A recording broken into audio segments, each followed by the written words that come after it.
Il y a des individus, quand tu les vois, tu sens tout de suite. Tu sens qu'ils ont le seum. Non, laissez-le.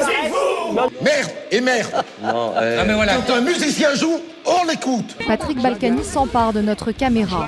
Parce que vous nous faites chier. Vous ne me touchez pas! Ne me touchez pas! Quand on pense au seum, on n'y pense pas comme une émotion féconde ou positive. C'est un mot qui a des connotations négatives pour la plupart des gens. D'ailleurs, il est parfois utilisé dans une volonté de diminuer quelqu'un. Quand on dit à une personne, par exemple, qu'elle a trop le seum, il y a ce côté où, tiens, je te pointe du doigt et je me moque de cette émotion dont tu es le jouet et que moi, je ne ressens pas. Ça, c'est à moi que tu parles, là. Oh, c'est à moi que tu parles. Mec, c'est à moi qui parle, c'est à moi qui parle, putain. Le seum, c'est une émotion que j'ai toujours trouvée extrêmement intéressante, pour plusieurs raisons. Déjà, parce que c'est une émotion qui est omniprésente autour de nous. On connaît tous des proches qui ont le seum, et peut-être que vous avez le seum vous-même. Pourtant, très peu de gens ont tenté d'analyser les origines et les effets de cette émotion sur les individus. Il y a des tentatives plus ou moins convaincantes de l'utiliser en communication, comme par exemple dans cette vidéo de prévention de la sécurité routière qui a plutôt mal vieilli. Allô ?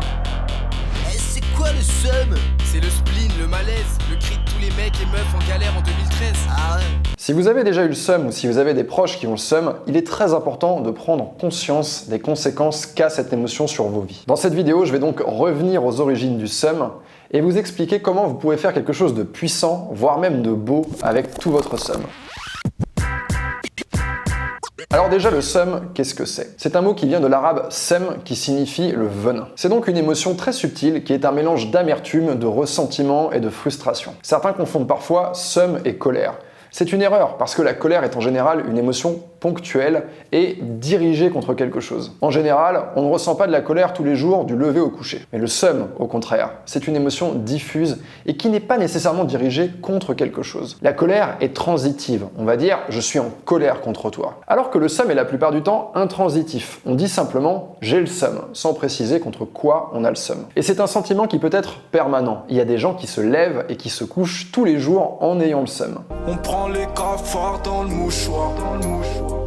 Et moi j'ai trop le seum depuis que je suis né.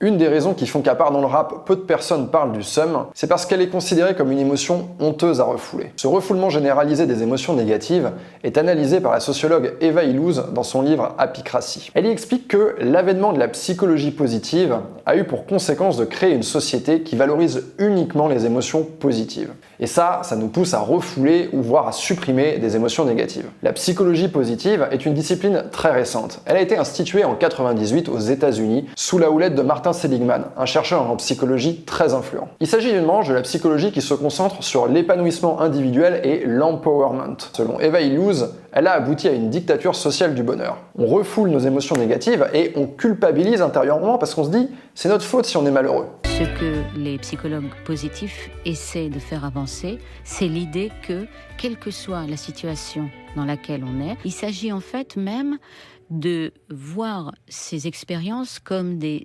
opportunités, comme des occasions pour nous renforcer, sa structure psychique. Il s'agirait de transformer vraiment le négatif, les sentiments négatifs, en sentiments pathologiques dont il faudrait se débarrasser.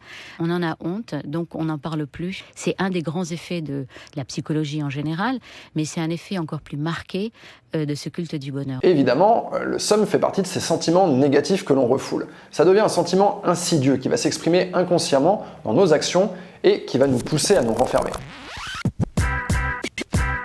Dans ces conditions, la première étape pour se sentir mieux, c'est de reconnaître qu'on a le seum. Vous l'accueillez et vous lui dites « Ok, je te vois, je sais que tu es là ». Ça va vous permettre d'enrayer le mécanisme pernicieux du refoulement. Ça va aussi vous rendre attentif à quelque chose de capital, mais que peu de gens ont compris. En fait, le seum n'est que la partie visible de l'iceberg. Ce qui nourrit le seum, c'est en réalité le sentiment d'injustice. Par exemple, l'injustice liée à un sentiment de déclassement. Le déclassement, c'est quand vous aviez un statut et que vous le perdez. On vit cette perte comme une injustice. On a l'impression qu'on nous a volé quelque chose. Ou alors, un autre exemple, un sentiment d'injustice lié à la morale du mérite. Vous avez l'impression qu'on vous impose quelque chose que vous ne méritez pas. Je suis pas venue ici pour souffrir, ok? Ce qu'il faut que vous compreniez, c'est que si le sentiment d'injustice est aussi dévastateur, c'est parce que l'être humain est profondément averse à l'injustice. Le seum qui découle du sentiment d'injustice est tellement marquant que parfois il ne peut jamais s'estomper complètement. À titre d'exemple, on pourrait citer le groupe PNL dans leur morceau ODD qui déclare « Je me promène dans les beaux quartiers avec le seum qui fait peur aux riches. Avec le temps, le seum peut s'émousser et devenir une sorte de spleen, de mélancolie. Mais ce que PNL nous révèle, c'est que même quand on a atteint le succès, l'esprit reste marqué avec le sentiment d'injustice. Bon, vous allez me dire, Yann, je fais quoi avec tout ça? Déjà, dites-vous qu'une dose de seum, ça peut être très sain. Ça veut dire que vous n'êtes pas engourdi, vous réagissez lorsque vous êtes confronté à l'injustice. Une fois que vous avez compris tout ça, votre vrai travail commence. Commencez par vous demander, est-ce que l'injustice que je ressens est réelle ou bien est-ce qu'elle est perçue? Et si cette injustice est imaginaire, pourquoi est-ce que je me suis convaincu qu'on m'avait lésé de quelque chose? D'un autre côté, si cette injustice elle est réelle, est-ce que je peux faire quelque chose face à cette injustice? Apprécier votre marge de manœuvre réelle va vous aider à vous déculpabiliser. Certaines injustices, notamment les injustices sociales, peuvent peser très lourd. Non, j'ai pas de mauvais souvenirs à l'école de la République. Au contraire, bien au contraire.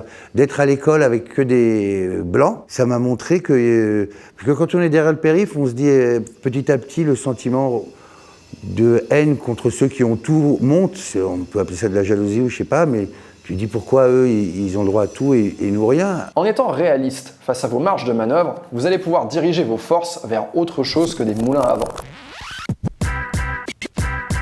Votre seum, il faut que vous arriviez à le voir comme de l'énergie emprisonnée, comme un réservoir. Dites-vous que toute cette énergie, elle va se libérer quoi qu'il advienne. Donc là, vous avez deux choix. Premier choix, vous laissez votre seum prendre la première sortie possible.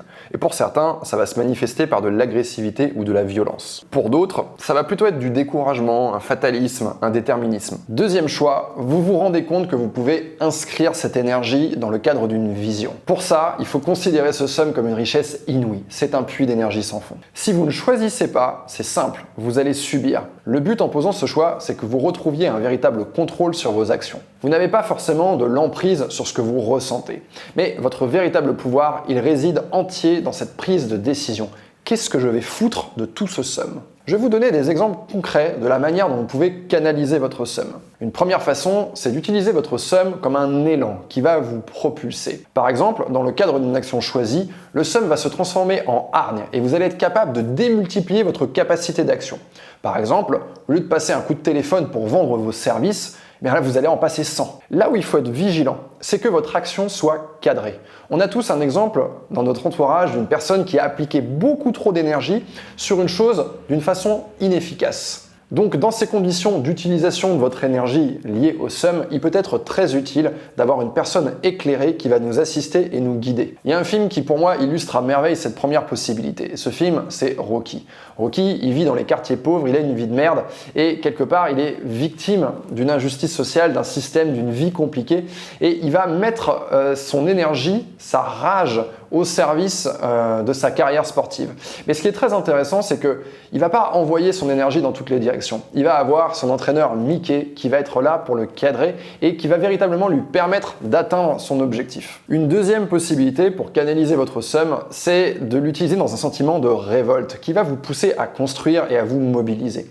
Plutôt que d'avoir ma rage dans mon coin, eh bien, je vais chercher à l'unir à la rage d'autres personnes et lui donner le pouvoir de changer les choses. Beaucoup d'associations ou de business vont naître de cela. Si on y regarde de plus près, le seum qui découle de l'injustice a toujours été un moteur de changement social très important. C'est un sentiment tellement puissant qu'on pourrait presque l'utiliser de manière provocatrice comme un prisme d'analyse historique. Celles et ceux qui ont pris la Bastille en 1789 avaient probablement le seum. Nous n'avons qu'une seule ressource. Les armes! Aux armes! Aux armes! Tout Paris doit prendre les armes! Et en allant chercher dans l'histoire plus récente, on pourrait dire que, quelque part, les Gilets jaunes l'avaient aussi sûrement. Finalement, vous pouvez retenir que le seum vous met face à un ultimatum. Soit vous allez le refouler et vous le laissez influencer votre destin de manière négative, soit vous l'apprivoisez et il va vous ouvrir des portes et des ressources auxquelles la plupart des gens n'ont pas accès. On dit souvent que la qualité de votre vie dépend de la qualité de vos émotions. Je suis vénère toute la journée, je m'hydrate un litre de seum dans la gourde. Et pour reprendre les mots de PNL, c'est un sentiment qui peut autant vous dessécher que vous hydrater. C'était Yann et je vous dis à la semaine prochaine.